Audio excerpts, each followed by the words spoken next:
Welcome back to Money Making Juggernaut, where I teach you guys multiple streams of income. Today we have a special host, Shawn. He's absolutely been crushing it in Airbnb. We're going to share his story today. Before we do that, make sure you guys hit the subscribe button, hit the like button. We're coming out with content weekly just to teach you guys some tips and tricks. All right, Shawn, thank you so much for coming on the show. We appreciate you taking time out of your day. Go ahead and tell everybody a little bit about yourself. Yeah, man, I appreciate it. I look forward to the interview and everything like that. And yeah, again, my name is Shawn. I'm based out here in the DFW area of Texas. Me and my partner, we're real estate investors full time, but on our secondary business, we do Airbnb and short-term rentals. We started back in August of 2019, but we didn't start our full-on business until January of 2020. So it's been a little bit over a year now. At the moment, we manage 7 properties. 6 of them are apartments, and one of them is 5 of them are apartments, and 2 of them are single family residences. And ever since then, we've been trying to grow 1 or 2 properties a month or so. And at the moment, we talked about this earlier, but we just passed 100,000 in revenue for the year about a month ago. So that's where we're at right now. Yeah, you've absolutely been killing it. For everybody watching it, this is a 6-figure income that he is able to do where he's his own boss. He has his partner as well, but he's expanding, he's growing. So what has been the main drive for your success? I know you said that you started in August, but you guys didn't actually launch until January. And then ever since then, you've kind of hit the ground running. What has been the main drive to, keep you motivated obtaining more properties? I think one of the top things for us is having an accountability group.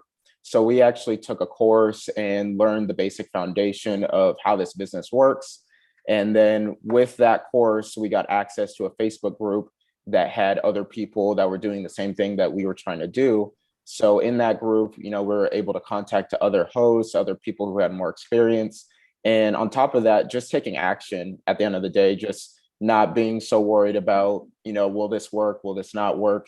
Just going out there and just testing and failing pretty much, I would say is the leading factor to our success. Yeah, for sure. Taking action is the only way that you'll get what you want, especially off of trial and error. You went out there. I'm pretty sure there was a lot of no's that you had to face. So when you first started, did that kind of discourage you, or did you just understood that this was a numbers game, and the more people that you contact, the more opportunities you have? Yeah, it's definitely a numbers game. Like I said, our background is real estate investing. Okay. So that's kind of what we do every single day is we reach out, we cold call homeowners and stuff like that. So we hear, hundreds of no's every day. So for us, it wasn't very different at all. The only difference is now you're talking to, management companies or real estate agents instead of homeowners. So for us, it wasn't too much of a difference. We just knew that, at the end of the day, the more you contact people, the more that eventually someone's going to say yes. Yeah. Now, when you were contacting these people, was there some people who weren't aware of this? Because I understand that you do rental arbitrage for your short-term leasing. So was it difficult explaining to them your intentions of that property? So in the beginning, we had to obviously learn a curve a little bit, but because of the course that we took, we had a basic understanding of how to negotiate and let these owners know what we're doing. For us, it was always full transparency. So we always told them exactly our plans. I know some people, they ask like, should I tell them what I'm doing or should I just kind of, sign the lease? And we always advise them like, you need to tell them because later on, if they find out, then that's not good. Exactly. So we always lead in with transparency. And we also have like a 1-page PDF that it kind of explains more about the benefits of doing it the way that we do it. Yeah. So if they want to know more information, then we send it to them. And then after that, if they need, to get any questions answered, then we just hop on the phone and talk to them. Okay. Yeah, and the benefits of having somebody who provides a luxurious Airbnb experience is way better than having a long-term tenant that can potentially, damage the property.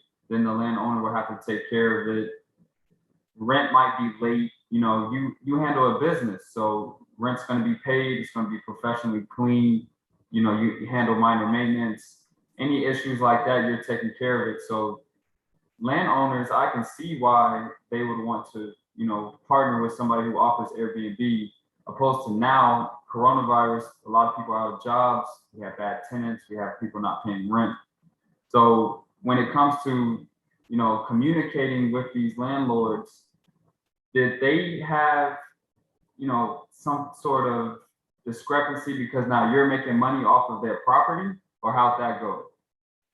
Yeah, so when we explain it, and each person is different. Some of them, at the time, a lot of people weren't doing this yet, so it was still kind of a new concept. It's more known now, but Yeah. at the time, we did have to explain exactly what we're doing to some of the agents or the owners, and explain exactly why renting with us would be a better way to rent than doing it normally. Mhm. And that a lot of that came with the PDF that I mentioned. It had like a bullet point of like, these are the reasons why it's better to do it our way versus the traditional way. And on top of that, as long as you know what you're talking about, Mhm. and you can provide an actual service. I mean, Exactly. at the end of the day, like, they understand that, because everything that we list out on that PDF, they know that those are actual issues that they have with traditional tenants. So Yeah. it's not that we're not like lying or anything. They know exactly Exactly. what we're talking Yeah. about. So Yeah. For sure. And that's business right there. You're providing a service for them. They're giving you a property. It's a win-win situation mhm. for sure. So when it comes to managing your actual properties, do you and your partner take care of everything such as guest relations? If you have to do any type of repairs or cleaning, or you guys have it fully automated? So at the moment, we have about, I would say, like 95% automated and Mhm. outsourced. Okay. So we have a cleaning crew. They're connected to our calendar and everything, so they know exactly when to go and clean. We have handymen that we outsource whenever we need something to get fixed, or because we have apartment complexes. A lot of times we can just reach out to the apartment complex, and their maintenance team will come out and fix things. Um, and so the day to day for us really is just communicating with guests, answering questions. And now, since we primarily work on Airbnb, they added an automated messaging feature, Okay. so that helps a lot. So now we have a lot of our messages. Before Automated. before we had to send the messages with codes and stuff like that, and Okay. send like post check-in, Mhm. pre-checkout messages and stuff like that. But now with Airbnb, we were able to automate about 90% of that. Mhm. So at the moment, all we really do is communicate with our cleaners a little bit, communicate with our handyman, and then we just send codes and answer questions. So it's like 95% outsourced right Okay. now. All right, amazing. What's the next steps for you? Do you plan on, you know, getting more states? Do you plan on maybe going in Europe? Because I know in Europe they have it as well. What's the next step for you? Yeah, so at the moment, we talked about this earlier, but we're actually setting up our eighth property now. Okay. We're going to actually start that lease on Monday. And so we'll probably have it live by next weekend. So that's an apartment unit here. But outside of that, right now, what we're trying to do is grow about 1 to 2 units a month. Okay. And then once we, start doing that, and kind of, because we're still learning. At the end of the Yeah. day, it's really been about a year and a Mhm. half almost. So we're still learning. We're still making sure that our processes are down packed.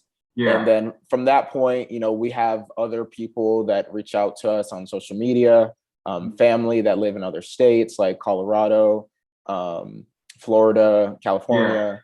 And so we've definitely thought about expanding out to those areas and seeing if we could just, partner with them and see if they would be interested in making this kind of investment. And then outside of that, eventually we would like to go international and have, really cool destination, Yeah. luxury Airbnbs. Like, we Mhm. have my aunt, she actually lives in Turkey. So if I could, we've actually talked about, trying to set up some Airbnbs over there. And so that would definitely be a long-term vision. Hopefully we can get to that point, you know, sometimes like next year or something like that.